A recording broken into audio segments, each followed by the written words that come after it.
참 잘 오셨습니다.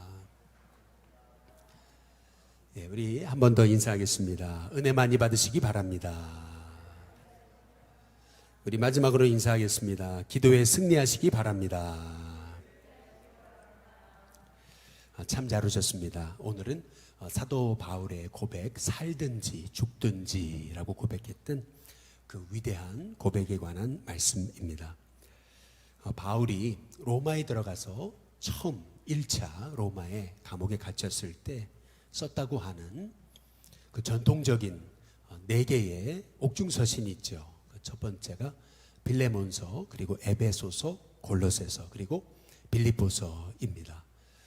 오늘은 특별히 빌립보서 우리 1장의 말씀을 가지고 사도 바울의 그 믿음의 고백을 함께 나누는 시간인데요. 실은 이 바울의 이 고백을 우리가 이해하기 위해서 오늘 말씀은 사도행전 28장 16절에서부터 우리가 좀 시작해 볼 필요가 있습니다. 사도행전 28장 16절에 보면 우리가 로마로 들어가니라고 이렇게 이제 말씀하시거든요. 여기서 우리라고 하는 것은 바울과 또 누가 또 아리스타고를 포함한 그런 우리를 얘기하는 것입니다.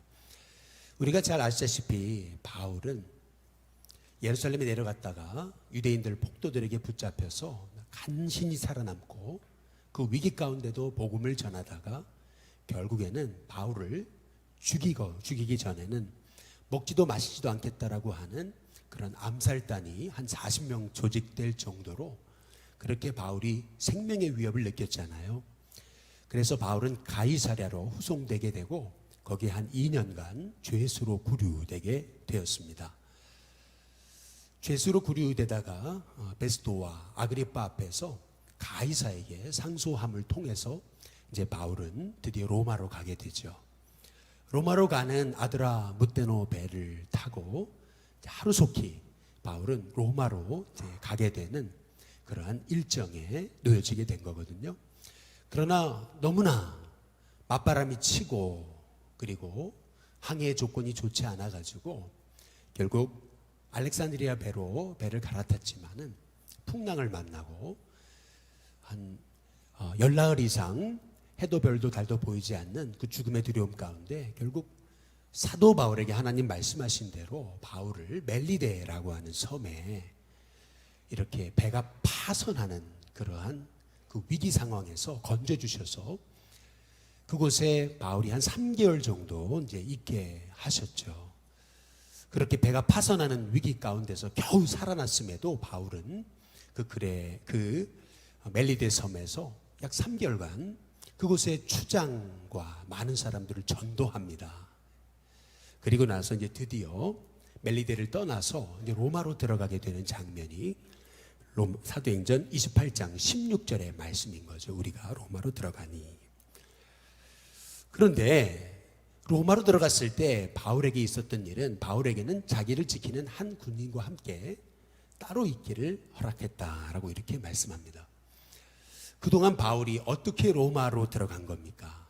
그렇게 정말 죽음과 싸우고 태풍과 싸우고 고난과 싸우면서 구사일생으로 바울이 로마까지 이제 가게 됐던 거잖아요. 그러면 우리가 생각하기에 하나님이 좀 바울에게 그렇게 어려움 가운데 로마로 들어갔는데 뭐 개선 행렬이라든지 또 아니면 엄청난 보상이라든지 아니면은 좀 그래도 좀 쉬고 안락하고 또 이렇게 편히 발 뻗고 누울 수 있는 그러한 안식처를 허락해 주실 줄 알았는데 오히려 바울에겐 그게 아니죠. 로마로 들어가는 순간 그는 미결수가 돼서 이제 다시 죄수로서 쇠고랑에 채해지는 그런 상황을 이제 만나게 된 거죠. 이제 학자들은 그렇게 얘기를 합니다. 당시에 사도 바울은요, 가택연금이 돼서 이제 자기 전세방에 이제 살게 되었지만, 그러나 이제 그것은 일종의 이제 구류되어 있는 상황에 아직도 바울은 미결수입니다. 죄수의 신분이에요. 그렇기 때문에 어디로 도망치면 안 되기 때문에 이제 바울을 군사들이 같이 오른쪽 왼쪽에 쇠사슬을 같이 차고 말이죠. 늘 바울과 함께 이렇게 같이 동행하면서 이제 아주 극악무도한 죄를 저지른 죄수인 경우에는 양쪽의 팔을 다 쇠사슬로 묶고 또 앞과 뒤에 이제 군인들이 도망치지 못하도록 총 4명이 하루에 4교대를 통해 446이에요. 16명이 계속 이제 4교대를 통해서 이제 죄수를 계속 감시했다라고 이렇게 얘기하거든요. 그렇다고 본다면 이제 바울도 지금 시위대 뜰에 이제 안에 갇히게 되었는데요. 이 시위대는 로마 황제를 보호자하는 그런 시위대를 말하는 것입니다. 당시 로마 황제를 이렇게 호위하던 시위대는 약 9천에서 1만 한 3천 정도 그렇게 군사들이 있었다고 그래요. 그런데 이 시위대는 아무나 이 시위대가 될 수 있었던 게 아닙니다. 우리도 뭐 청와대 경호원쯤 되려면은 어느 정도 그 뒷배경이 깨끗해야 되는 거죠. 마찬가지로 로마 황제의 시위대쯤 되려면은 그래도 굉장히 로마 사회에서 높은 지위의 자제들이 들어갈 수 있는 그러한 군대였던 것입니다. 이 시위대 안에는 소위 이방 종교나 또 이방 사상을 가지고 있는 사람은 이 시위대가 될 수가 없었어요. 로마를 전복시킬 수 있는 그런 위험이 도사리고 있었기 때문에 아주 순수 로마인, 순수 로마 혈통을 가진 사람 중에서 그것도 가정 배경이 너무 좋은 사람들, 이런 사람들이 이제 시위대로 조직이 됐던 것이거든요. 그러다 보니까 이 시위대 안에는 이 복음이 증거되기가 굉장히 어려웠습니다.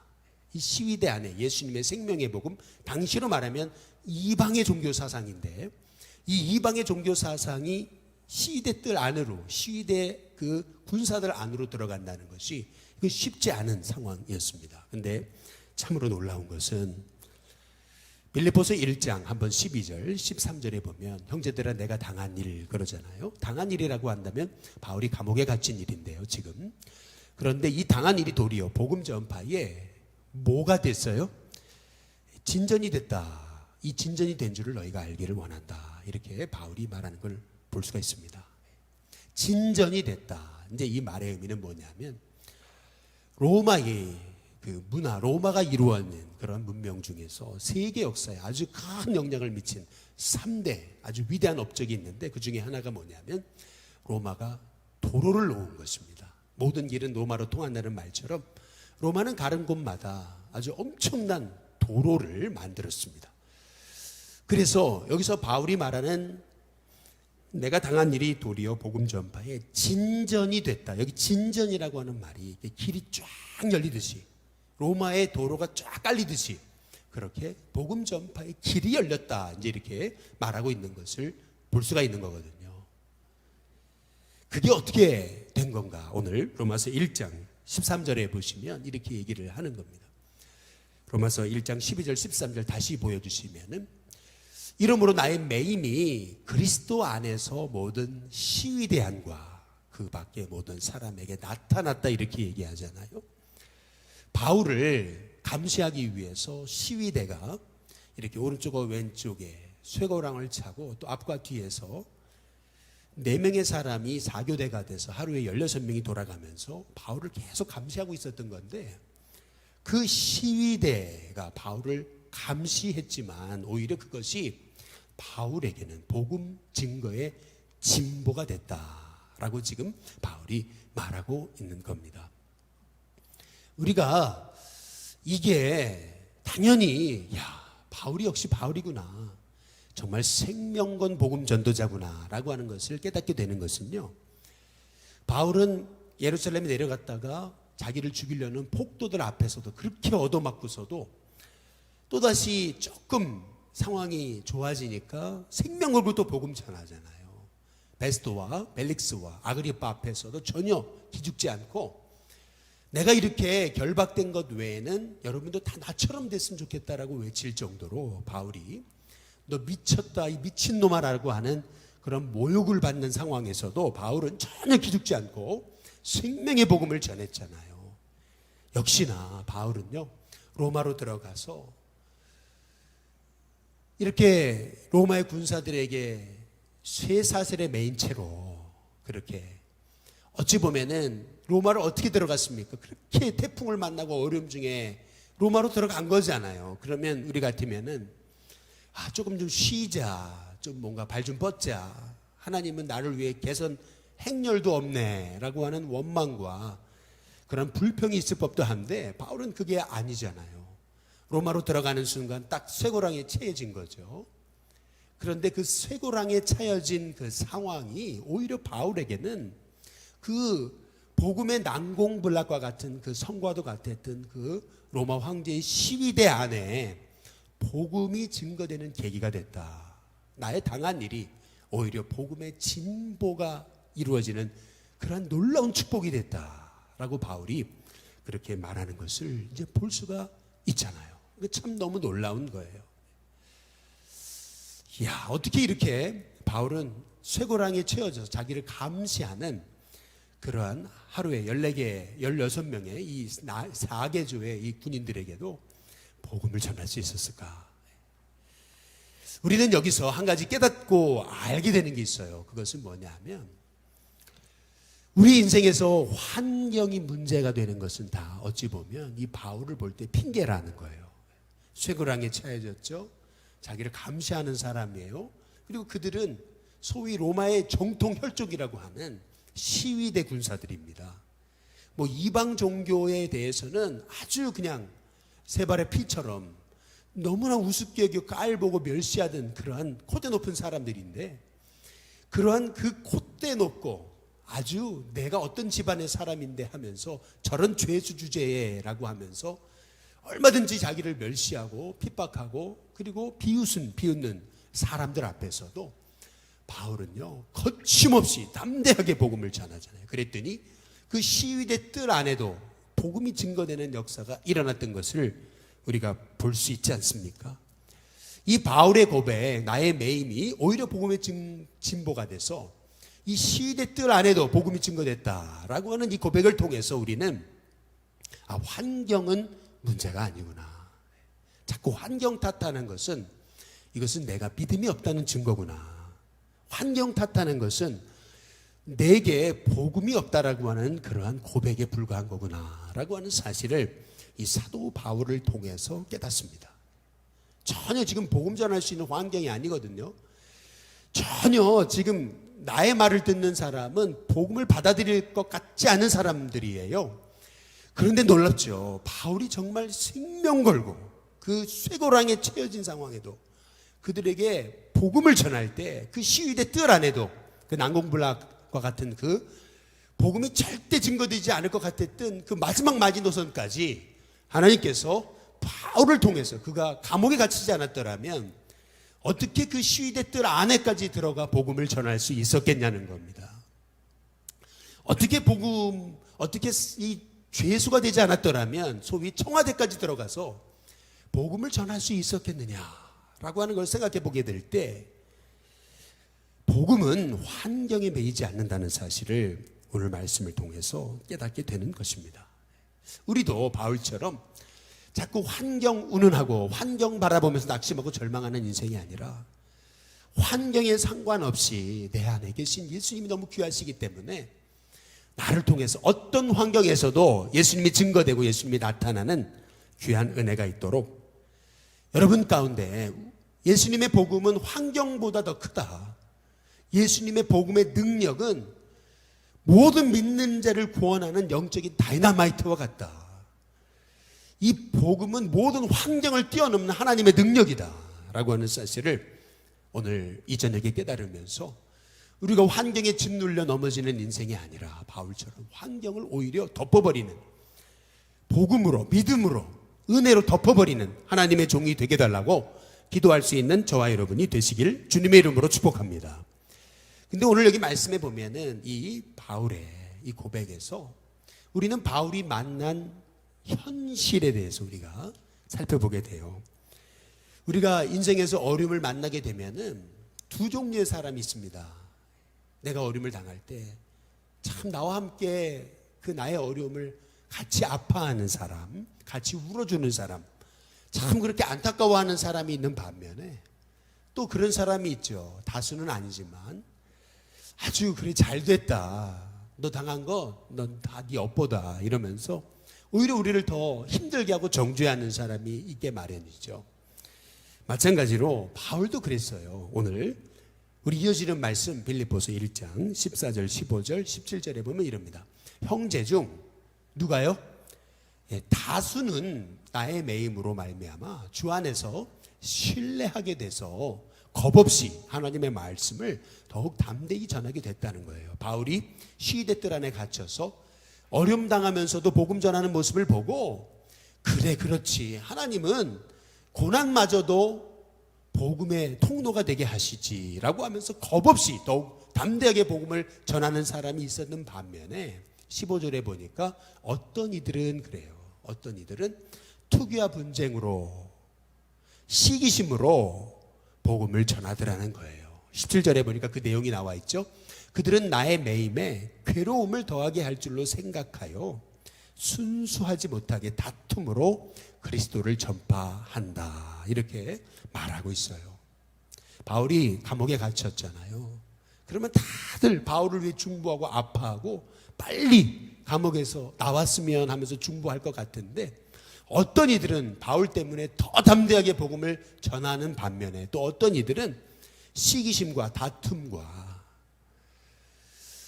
어찌 보면 질투심을 가지고 바울을 괴롭게 하려고 오히려 나쁜 의도를 가지고 복음을 전하는 그런 사람들도 있더라. 바울이 얘기합니다.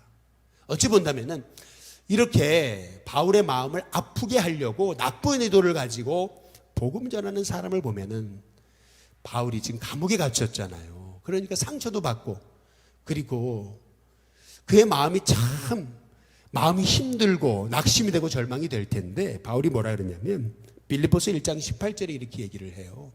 우리 같이 한번 읽어보겠습니다. 함께 있습니다. 시작. 그러면 무엇이냐? 거칠애로 하나 참으로 하나 무슨 방도로 하든지 그 다음 뭐라 그래요? 전파되는 것은 그리스도니 이로써 나는 기뻐하고 또한 기뻐하리라. 한번 따라해 보시죠. 나는 기뻐하고 기뻐하리라. 무슨 말입니까? 어떤 방도로 하든지 간에 예수님만 증거될 수 있다면 그것이 잘못된 의도든 시기심이든 질투심이든 상관없이 예수님만 증거될 수 있다면 나는 기뻐하고 또 기뻐하겠다. 지금 바울이 말하는 것을 볼 수가 있거든요. 여러분 이게 진짜 하나님의 사람입니다. 하나님의 사람은요 좀 내가 안 나타나면 좀 어떻습니까? 사람들이 날 좀 안 알아주면 어때요? 내가 왕이 되지 않으면 좀 어떻습니까? 예수님이 증거될 수 있다면 예수님이 높아질 수 있다면 그건 복이 아니겠어요? 예를 들면 이런 거예요. 우리 일신교회가 그렇게 열심히 전도하는데 그렇게 노력하고 전도하는데도 불구하고 우리는 전도 열매가 별로 없어요. 그런데 반면에 여기 옆에 성도교회는 막 폭발적으로 부흥을 한단 말이에요. 여기 상동교회는 폭발적으로 부흥을 해요. 남대문교회도 폭발적으로 부흥해요. 그러면 우리는 열심히 했는데 전도 열매가 없고 그러면 낙심이 되는 거 아니에요. 근데 바울은 그게 아니에요. 내가 그렇게 복음 전하다가 감옥에 갇혔어요. 이렇게 외롭게 고분분투하며 복음 전하고 있어요. 그런데 그 모습을 보면서 이기심과 시기와 질투를 가지고 나쁜 의도로 바울을 괴롭게 하려고 오히려 나쁜 동기를 가지고 복음 전하는 사람들도 있더라는 거예요. 그러나 어떤 방도로 하든지 예수님만 증거될 수 있다면 나는 기뻐하고 기뻐하겠다. 이게 참 멋있는 거거든요. 이 목회를 하다 보면은요, 나는 열심히 하는데 그래도 잘 안 되는데 옆에는 보면은 별로 노력하는 것 같지도 않은데 너무 잘 되는 데가 있어요. 우리 마목사님 얘기하시더라고요. 자기 동기 중에 어떤 교회는요 전도 안 한대요. 왜 전도를 하네요? 아니 무슨 말이냐 그랬더니 아니 사람들이 매주 몇십 명씩 몰려오는데 전도 안 해도 막 수백 명씩 등록을 하는데 뭘 전도까지 하냐고. 온 사람도 케어하기 어려운데 무슨 전도할 시간이 어딨냐고 그러는다는 거예요. 야, 제가 그 얘기를 듣고 배가 아팠을까요? 아팠을까요? 배가 아팠습니다. 배가 아프죠. 우리는 죽어라고 전도해도 한 명, 두 명, 세 명 전도될까 말까인데 거기는 왜 전도하네요? 오는 사람 물밀듯 몰려오는데 그 사람들 관리하는 것도 어려운데 무슨 전도할 시간이 어딨냐고. 야, 참 행복한 그러한 비명이죠. 이런 얘기를 들으면 여러분 기뻐할 수 있겠습니까? 그런데 바울은 무슨 방도로 전파하든지 예수님만 증거될 수 있다면 난 기뻐하겠다. 이게 참 멋있는 겁니다. 진짜 복음에 붙들린 사람, 진짜 예수님이 좋은 사람, 진짜 예수님을 목적으로 삼은 사람, 그게 바울이 아니겠어요? 저는 우리 일신교회 성도님들이 정말 예수님만 목적으로 삼은 그런 인생이 될 수 있게 되기를 주님의 이름으로 축복합니다. 그분이 높아질 수 있다면요, 나는 좀 낮아져도 좀 어떻습니까? 내가 멸시를 당하고 내가 외로움을 겪고 내가 좀 손해보고 하면 좀 어떠냐는 거죠. 아브라함이 그의 조카 롯과 함께 그의 고향 갈대우를 떠나가지고 가나안에 오잖아요. 그 애비도 없는 자식 키워줘가지고, 그래서 결국에는 그 아브라함의 조카 롯이 너무 잘 되잖아요. 사도행전 창세기 13장에 보면은 너무 잘 되니까 이 롯의 조카, 이 롯의 목자와 아브라함의 목자가 서로 다투잖아요. 영역 싸움이 생긴 거죠. 너무 잘 되니까 서로 영역, 이게 내 거다 네 거다, 영역 싸움이 생겼죠. 그때 아브라함이 뭐라 그래요? 야, 네가 내 어려울 때 너 먹고 살게 해주고 너 돌봐줬더니 지금 네가 이 배은망덕한 놈아, 이제 이런 것이 아니고 아브라함이 뭐라 그래요? 우리는 형제 아니냐, 우리는 가족 아니냐. 네가 우하면 나는 좌하고 네가 좌하면 나는 좌한다. 네가 먼저 선택하라.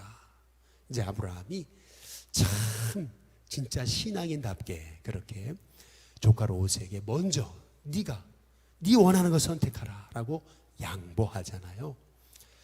어찌 보면은요, 여러분, 이것이 세상으로 봤을 때는 참 어찌 보면은 참 세상 사는 데 있어서 미련하고 멍청하고 그렇게 손익계산도 못하는 어리석은 바보처럼 보여도요, 여러분 어찌 본다면 이렇게 믿음의 바보가 되는 것이 결국에는 하나님 복 주시는 인생으로 살아가는 인생인 줄로 믿습니다.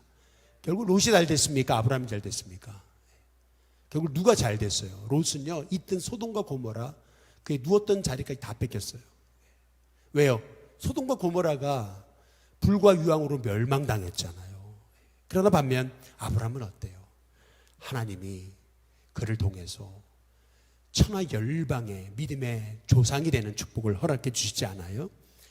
마찬가지로 저와 여러분의 인생은요, 어찌 보면 바울과 같이 그렇게 전파되시는 분이 예수님이시라면 나는 내가 조금 사람들에게 이렇게 멸시당하고 또 내가 손해보고 어려움 당해도 나는 기뻐한다 라고 하는 이 믿음의 고백이 저와 여러분의 고백이 될 수 있게 되기를 주님의 이름으로 축복합니다. 오늘 말씀해 보면은 바울이 자기가 여기서 감옥에서 이제 구출될 수 있을 거라고 믿었어요. 우리 빌립보서 1장 19절에 보면은 이것이 너희의 간구, 여러분의 기도 때문에 그리고 예수 그리스도의 성령의 도우심 때문에 나를 구원에 이르게 할 줄 나는 안다. 여기서 구원이라는 말은 영혼 구원을 얘기하는 게 아니고요, deliverance를 얘기하는 겁니다. 하나님이 나를 구출해 주실 것을 믿는다라고 얘기하는 거예요. 다시 말하면 사도 바울은요, 이 감옥에서 내가 나올 수 있을 거라고 분명히 확신하고 있어요. 정말로 바울의 고백대로 바울은 풀려납니다. 1차 로마의 감옥에 붙잡혔다가 2년 후에 풀려나죠. 그리고 나서 한 2년 정도 자유롭게 이제 복음 전하다가 로마의 그 네로 황제 때 네로가 그리스도인을 박해하기 시작하면서 그때 이제 붙잡히죠. 다시 감옥에 들어가게 됩니다. 그때까지 바울은요, 이렇게 자기의 고백대로 2년간 감옥에 갇혀 있다가 풀려나고 2년간 자유롭게 활동하고 다시 감옥에 붙잡히는 거예요. 바울의 고백대로 바울은 풀려나요. 그런데 바울의 고백, 그 다음 고백이 너무 중요합니다. 우리 빌립보서 1장 20절과 21절에 보면 나의 간절한 기대와 소망을 따라. 바울의 간절한 기대와 소망이 있대요. 그것은 뭐냐면요, 자기가 풀려나는 게 자기의 간절한 기대와 소망이 아니고요, 살든지 죽든지 내가 여기서 풀려나든지 풀려나지 못하든지 내 몸에서 그리스도가 존귀하게 되는 것이 내 인생의 소망과 목표와 기대입니다. 이 간절한 내 인생의 소망입니다 라고 바울이 얘기하잖아요. 그 이유가 21절에 보니까 내게 이미 사는 분은 예수님이시니까 나는 죽는 것도 내게 유익하다. 이제 바울이 고백하고 있어요. 한 선교사님이 아프리카로 선교를 가기 위해서 한 선교단체를 통해 선교를 가려고 그러는데요. 이 선교단체는 굉장히 이렇게 스탠다드한, 굉장히 이렇게 이 조건이 굉장히 까다로운 선교단체였습니다. 근데 이분은 이제 대학도 제대로 못 나오고 그래가지고 이제 자격이 디스퀄리파이드잖아요. 그러다 보니까 이제 이분이 대학을 나와야 됐어요. 그리고 또 이제 여러 가지 언어를 준비해야 됐어요. 여러 가지 준비를 하다 보니까 이제 42살에 이제 선교를 나가게 됐습니다. 뒤늦게 어렵게 이제 퀄리피케이션을 다 이루어서 이제 가게 된 거죠. 그런데 이제 선교를 갔는데 선교지에 도착하자마자 풍토병에 걸려요. 그리고 나서 선교도 제대로 못하고 그는 순교하고 맙니다. 얼마나 그동안 선교하기 위해서 준비해서 어렵게 선교지에 갔는데, 그런데 가자마자 풍토병에 걸려가지고 거기서 시름 앓다가 제대로 선교도 못 해보고 죽어요. 그러면 이게 얼마나 낙심이 되겠습니까? 그런데 그분은 그렇게 고백하는 거예요. 내가 이 아프리카 땅에 작은 저 복음의 모퉁이들이 된 게 하신 하나님의 은혜에 감사합니다. 내가 작은 모퉁이돌 하나 된 것만 해도 감사합니다 라고 고백하면서 하나님께 부름받게 되시더라는 거죠. 이것이 사실은 사도 바울의 고백이거든요. 지금 나의 간절한 기대와 소망은 여기서 풀려나는 게 아니고 살든지 죽든지 내 몸에서 예수님만 드러날 수 있다면 내 인생에 죽는 것도 복이다. 이제 바울이 고백하는 것을 보게 될 때 여러분 이게 진짜 신앙이냐 아니겠어요? 대학에 입학하고 못하고 건강하고 못하고 좋은 직장에 들어가고 못하고 유명해지고 유명해지지 않고 부자가 되고 부자가 되지 않고 이것이 목적이 아니고 내 인생의 목적은 오직 내 삶을 통해 예수님이 높아지시는 것, 내 삶을 통해 예수님이 드러날 수 있다면 그것은 내 인생에 죽는 것까지도 복입니다 라고 하는 이 믿음의 고백이 어찌 본다면 우리 믿음의 삶의 신앙인의 고백이 되어야 되지 않을까라고 하는 생각을 갖습니다. 바울이 이렇게 살든지 죽든지 라고 고백할 수 있었던 이유가 뭘까? 인생에 대한 체념일까? 어찌 할 수 없으니까, 감옥에 붙잡혔으니까 어차피 여기서 죽든지 살든지 그거는 뭐 하나님 뜻이니까 이렇게 그가 체념한 겁니까? 그렇지 않아요. 바울이 살든지 죽든지라고 고백할 수 있었던 원인은 그야말로 죽음에 대한 분명한 성경적인 확신이 있었기 때문에 그래요. 바울은 이 빌립보서에서 이 감옥에 붙잡혀서 매일 죽음 앞에 서 있는데 그는 죽음에 대한 분명한 성경적인 시각을 가지고 있습니다. 저와 여러분이 이러한 분명한 성경적인 시각을 가졌으면 좋겠는데요. 죽음에 대한 바울의 시각 두 가지가 있어요. 오늘 말씀해 보면 빌립보서 1장 23절에 보면 이렇게 얘기합니다. 내가 그 둘 사이에 꼈다 그랬습니다. 사망과 죽음 사이에 꼈다는 거예요. 지금 그 정도로 지금 이 고난의 한복판에 있다는 거죠. 그런데 바울은 이렇게 얘기합니다. 차라리 세상을 떠나서 그리스도와 함께 있는 것이, 이렇게 얘기합니다. 세상을 떠나서 그리스도와 함께 있는 것. 바울은 지금 죽음에 대해서 뭐라고 얘기하냐면 죽음은 끝이 아니고 새로운 출발이라는 거죠. 죽음은요, 영원히 이제 내 인생이 끝나는 게 아니고 저 본향을 향한 새로운 출발이라는 거예요. 저는 우리 일신교회 성도님들에게 이 죽음에 대해서, 죽음은 허무하고 죽음은 절망이고 죽음은 끝이고 망하는 것이 아니라 죽음은 진짜 주님의 본향을 향한 새로운 출발이다 라고 하는 그 믿음의 고백이 바울과 같이 있게 되시기를 주님의 이름으로 축복합니다.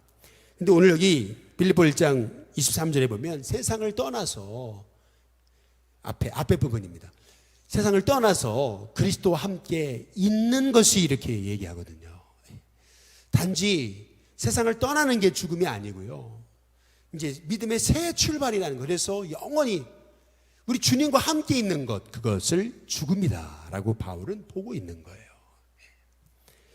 그렇기 때문에 빌립보서 1장 23절에 보면은 이것이 내가 이 땅에서 내가 육으로 사는 것보다 내가 하늘에서 영원한 안식과 평안을 주님과 함께 거하는 것이 훨씬 더 좋은 일이라 이렇게 얘기하고 있거든요. 훨씬 더 좋다라고 하는 말의 의미는 영어에서 more라고 하는 단어랑 best라고 하는 단어의 결합의 의미입니다. 헬라어에는 more랑 best라고 하는 단어를 결합해 놓은 아주 참 독특한 표현이 있어요. 한국말로 번역하면 이런 겁니다. 더할 나위 없이 좋다는 거예요. 이렇게 좋을 수 있을까? 무슨 말이냐면 내가 이 땅을 떠나서 주님과 함께 거하는 것, 그것이 내 인생에서 가장 좋은 것이라고 지금 바울이 고백하고 있는 겁니다. 이 고백을 통해서 우리가 알 수 있는 것은요, 바울은 진짜 천국을 사모했어요. 진짜 영의 사람이었어요. 진짜 영생의 복을 확신했어요. 진짜 하늘을 바라보며 사는 사람이었다라고 하는 것을 우리가 알 수가 있는 거죠. 저는 우리 신교회 성도님들이 늘 땅에 매여서 땅의 것 때문에 절망하고 낙심하고 늘 땅의 것에 여러분의 인생의 목적을 삼는 것이 아니라 진정 하늘의 영적인 목적을 갖고 살아가는 그런 영의 사람이 될 수 있게 되기를 주님의 이름으로 축복합니다. 어떤 그 맹인분이요, 태어날 때부터 맹인이었어요. 이제 그러다 보니까 이분이 어머니가 어떻게 생겼는지도 모르고 형제가 어떻게 생겼는지도 모르고 뭐 사람들은 뭐 나무가 꽃이 아름답다 그러는데 한 번도 본 적이 없어요. 그러다 보니까 사춘기를 지나면서 야, 나는 왜 이렇게 태어났나? 나는 누가 얘기하는 꽃이 예쁘다 그러고 강아지도 예쁘다 그러고 세상이 이렇게 멋있다 그러는데 나는 한 번도 본 적이 없는데 나 왜 이렇게 태어났을까? 그러면서 막 절망이고 죽고 싶더라는 거죠. 나는 왜 태어날 때부터 앞을 보지 못하는 깜깜한 어둠 속에 살아야 되는가?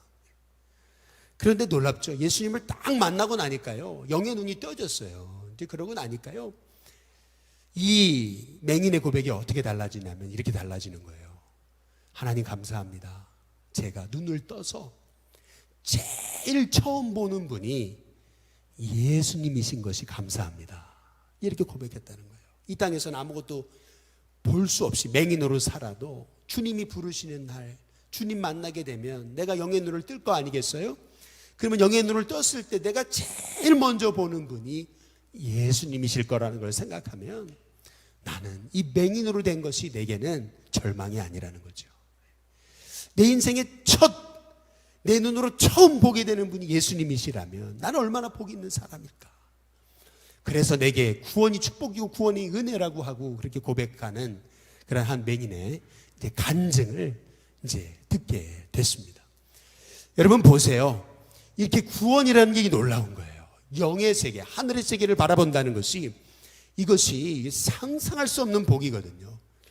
그래서 바울이 지금 내가 그 둘 사이에 끼었어요. 그러나 차라리 세상을 떠나서 그리스도와 함께 있는 것이 내게는 정말 더할 나위 없는 기쁨이라는 거죠. 주님을 만난다는 것, 그것은 내게 있어서 최고의 기쁨이라는 거예요. 그렇기 때문에 사도 바울은요, 살든지 죽든지 내 몸에서 오직 예수님만 높여지기 원한다. 사도 바울이요, 죽음에 대해서 아예 체념하고 그리고 될 대로 되라지 이게 아니고요, 진짜 천국에 대한 소망이 있기 때문에, 그렇기 때문에 그의 삶은 세상의 미련에 빠지는 인생이 되지 않았음을 고백하고 있는 겁니다.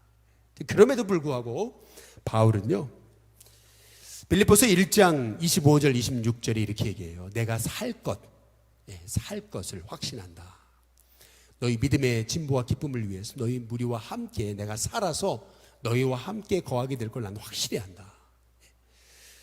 나는 차라리 여기서 이 세상에서 떠나서 하늘에 거하는 것이 내게는 더할 나위 없는 기쁨이지만, 그러나 하나님은 나를 여기서 구원해 주셔서 살려주셔서 분명히 여기서 풀려날 것인데, 바울이 풀려나는 목적이 뭐예요? 그것은 뭐냐면 여기 보니까 25절에 내가 살 것과, 결국 바울이 풀려나는 목적, 그것은 너희의 믿음의 진보와 기쁨을 위해요. 바울이 풀려나는 것은 자기의 안락과 기쁨과 평안이 아니고요, 빌립보 교회 성도들의 믿음의 진보와 기쁨을 위해서 자기는 풀려날 것을 확실히 안다는 거죠. 참, 이 바울의 인생이라는 것이 어찌 보면은 완전 복음에 붙잡히고 더 이상 이기적인 삶의 완전 이타적인 복음을 위해서 완전 자기의 삶을 내어놓은 인생이라는 것을 우리가 깨닫게 되는 것을 볼 수가 있거든요. 자기가 살아나는 것도, 여기서 풀려나는 것도 다 이 빌립보 성도들의 믿음의 진보를 위함이다. 그래서 26절에 보면은 내가 다시 너희와 같이 있게 될 거다. 그것을 통해 그리스도 안에서 너희의 자랑이 나로 말미암아 풍성하게 하려 합니다. 이렇게 말하고 있거든요. 바울의 고백을 잘 말씀 하나하나 이렇게 우리가 상고하며 묵상해 보면은요, 야, 이게 진짜 그리스도인의 삶이구나. 바울은요, 자기 자신이 풀려나는 게 목적이 아니고 빌립보 교회 성도들이 믿음으로 세워지는 게 그게 목적인 거예요. 진짜 우리가 복음 안에 붙잡히고 진짜 믿음 안에 성숙하게 되면은요, 우리가 이 남의 다른 사람의 믿음을 걱정하고 다른 사람의 믿음을 세워가는 일에 우리가 힘쓰게 되는 것을 볼 수가 있습니다. 바울이 살든지 죽든지라고 한 이 고백 안에 이 바울의 신앙이 다 들어있어요. 살든지 죽든지 내 몸에서 오직 예수님만 존귀하게 되기 원한다. 오직 예수님께 맡겨진 삶, 예수님께 완전히 의탁한 삶, 내 인생은 완전 주님의 것이다 고백하고 있는 이 바울의 고백을 통해서 우리의 신앙의 고백이 어때야 되는지를 우리가 살펴보게 되는 것이거든요. 저는 우리 신교회 성도님들이 이 바울의 고백처럼 내 인생은 완전 주님의 것입니다. 주님께 맡겨졌습니다. 주님이 내 인생을 주관하십니다. 나는 주님이 내 인생을 붙드셔서 주님의 뜻대로 인도하십니다. 이 살든지 죽든지 이 고백이 바울의 고백만이 아니라 저와 여러분의 고백이 될 수 있기를 주님의 이름으로 축복합니다.